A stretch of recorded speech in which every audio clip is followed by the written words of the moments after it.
Olá, estamos iniciando mais uma edição do E Agora Entrevista, seu espaço para discutir educação, tecnologia e impacto social. Hoje temos a honra de receber Cláudia Costin, uma das maiores referências em educação no Brasil e no mundo. Sua trajetória inclui cargos como secretária de Educação do Rio de Janeiro, diretora global de Educação do Banco Mundial, além de ter sido fundadora e diretora do CEIP, Centro de Políticas Educacionais da FGV, e também ministra de Estado. Muito bem-vinda, Cláudia Costin. Olá, é um prazer falar com você, Isabela, e com todos que nos assistem. Cláudia, a sua trajetória envolve educação, políticas públicas e organizações internacionais. Como essas experiências contribuem para uma visão integrada sobre os desafios educacionais do século XXI? Olha, importante dizer, Isabela, que eu comecei minha vida profissional como professora de educação básica, apaixonada por educação. Minha mãe tinha sido refugiada de guerra e não completou o ginásio no país dela, a Hungria.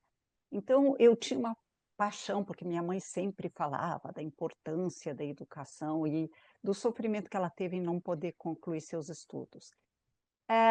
Mas quando eu estava entrando para a faculdade, porque eu fiz o antigo magistério, o meu pai me pediu que eu fizesse administração. Por quê? Porque meu irmão tinha falecido num acidente de carro e ele queria muito que meu irmão assumisse a pequena, média empresa que ele tinha, então ele me pediu que eu fizesse administração. Para mim aquilo era o fim do mundo, eu queria ser professora, mas eu não ia responder de pronto para um pai que perdeu um filho. Pedi 3 dias para pensar e nesse meio tempo descobri que a Fundação Getúlio Vargas tinha um curso de administração pública. Então eu falei: "Olha, eu vou prestar para a Fundação Getúlio Vargas". Meu pai achou muito bom. Só no meio do curso que ele descobriu que eu estava fazendo administração pública e não empresas, mas aí eu já estava apaixonada pela possibilidade da educação combinada com políticas públicas. E eu mantive essa paixão. Isso é uma maravilha. Isso te levou para uma trajetória incrível, nacional e internacional, de grande relevância.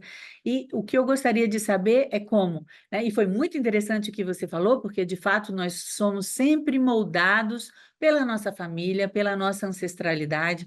Então, aquilo que te motivou a essa carreira internacional foi a própria vida, né? O próprio impulso daquilo que aconteceu na sua família. Isso é muito lindo, porque aí isso te dá força e faz a sua missão ainda mais forte, mais bela, né? Mas se E me permite falar, Isabela, aham, eh, a minha primeira língua não foi português. Meus pais eram estrangeiros, os 2, e não hum, falavam um a língua do outro.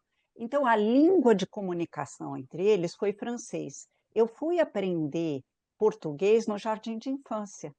Então isso oh, também me jogou para um cenário internacional. Meus pais, os 2 viveram a Segunda Guerra Mundial e todos os desafios da Segunda Guerra Mundial, então eu me conectei muito com essa perspectiva de amar o Brasil. Aliás, meu pai dizia sempre: "O Brasil nos recebeu de braços abertos, nós temos que dar de volta ao país tudo aquilo que eles nos deu", mas ao mesmo tempo olhar numa perspectiva mundial, e foi muito rico isso. que lindo, muito lindo, porque tudo isso que você está falando também se remete a um outro drama mundial que nós estamos vivendo, que são os processos migratórios, né?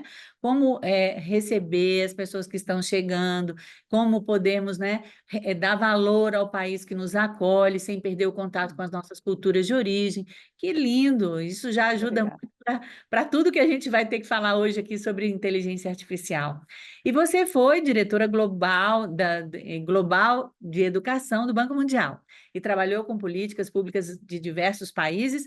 E, na sua visão, qual é o papel da inteligência artificial na transformação da educação global? Olha, a inteligência artificial é ao mesmo tempo uma bênção e uma maldição. Em que sentido? Porque, sim, a tecnologia sempre ajudou o homem a ir para frente, mas ela também trouxe outros desafios. Extinção de postos de trabalho, há uma predição do Osborne e o Frey, 2 pesquisadores da Universidade de Oxford, de que até 2030, 3 bilhões de postos de trabalho serão extintos no mundo. Outros postos vão ser criados, mas eles vão demandar competências muito mais sofisticadas. E o Brasil tem desafios enormes ainda com a educação do século XIX e XX. E o mundo não vai esperar o Brasil. Se a gente não conseguir oferecer uma educação que prepare para esse novo cenário, as desigualdades educacionais e sociais no Brasil, que já são grandes, vão crescer mais ainda. Então, nós vamos ter que nos preparar para ensinar resolução colaborativa de problemas complexos com criatividade, porque os robôs não sabem fazer isso. Nós vamos ter que trabalhar muito mais as competências socioemocionais, empatia, a persistência, resiliência, abertura ao novo, tão importante para esses tempos, e, ao mesmo tempo, desenvolver pensamento crítico, que não quer dizer decorar a visão de mundo do seu professor e devolver numa prova, quer dizer se questionar sobre as fontes de textos que a gente lê e tudo mais, e pensamento sistêmico integrando disciplinas. Nós vamos ter que avançar mais rápido nessa direção e, ao mesmo tempo, suprir as lacunas que faltaram. Olha, eu estou muito feliz, sabe por quê? Porque Hum, todos esses conteúdos vão estar presentes no nosso curso de capacitação. que coisa boa. Justamente esse desenvolvimento dessa capacidade de desenvolver raciocínio lógico, criativo, crítico, sistêmico, tudo isso vai estar presente na nossa capacitação, que vai começar em março de 2025 e vai até novembro de 2025, atendendo a 1.000 professores da educação básica. Todos são super bem-vindos, nós vamos divulgar bastante.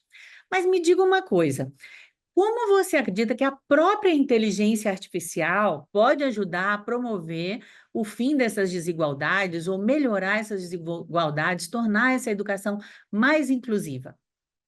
Olha, ela pode ser uma oportunidade interessante se ela for bem regulada. Ou seja, se a gente proteger do ponto de vista ético, como a gente fez com o carro, né? Quando surgiu o carro, ele trazia muitos acidentes. E, no entanto, o carro, o ônibus, assim, foram fundamentais para a humanidade. Demandaram regulação. A inteligência artificial também. Mas como é que ela pode ajudar? E eu vou focar especificamente no professor. Quais são as dificuldades maiores que um professor tem hoje, pela minha conversa constante com professores? Ah, Primeiro lugar, ela hoje em dia faz muito sentido personalizar o processo de ensino. Olhar para cada estudante com seus desafios, suas lacunas. Um professor numa sala de 40 alunos é praticamente impossível. Boa notícia que a inteligência artificial nos traz. As plataformas adaptativas que permitem identificar exatamente o que aquele aluno não está entendendo e remeter para uma aula digital que o próprio professor pode curar para que ele reponha aquilo que que o aluno não saiba. Isso é uma ótima notícia. A outra coisa é que uma boa plataforma de IA, de inteligência artificial, ela permite fazer planejamento de aulas. Então, o professor define os conteúdos que ele quer dar, associa ao currículo, no caso que nós estamos falando do GDF, e prepara uma estrutura de aula que depois o próprio professor pode falar: bom, mas isso eu já dei na outra aula, e vai aperfeiçoando. Isso também é um uso que não é que vai existir no futuro, já existe em vários países. Exato. E no caso do nosso país, né, precisamos de uma plataforma, como eu vi recentemente na Índia. A Índia tem uma plataforma para todos os professores, todos os alunos. Olha que quantidade enorme de dados que podem gerar, né, uma educação de muito mais qualidade e ajudar o governo a desenvolver políticas públicas, né, que propiciam um ensino de maior qualidade. E no seu caso, você tem uma contribuição significativa em projetos de educação infantil, como o Programa Primeira Infância no Rio de Janeiro. E no caso dessas crianças, desses professores, como as tecnologias como a IA podem impactar o desenvolvimento cognitivo desde a primeira infância, ou qual o tratamento que a gente deveria dar para essas crianças? Olha, a inteligência artificial, ela nos permite trabalhar com dados. Nós, educadores, criticamos muito o negacionismo científico em saúde, mas existe ainda, infelizmente, muito negacionismo científico em educação. Então, a gente, especialmente nas etapas iniciais, seja na educação infantil, seja no primeiro, segundo ano, muitas vezes a gente diz: olha, que escola boa, as crianças estão muito felizes, brincando, etc. E muitas vezes elas não estão aprendendo nada.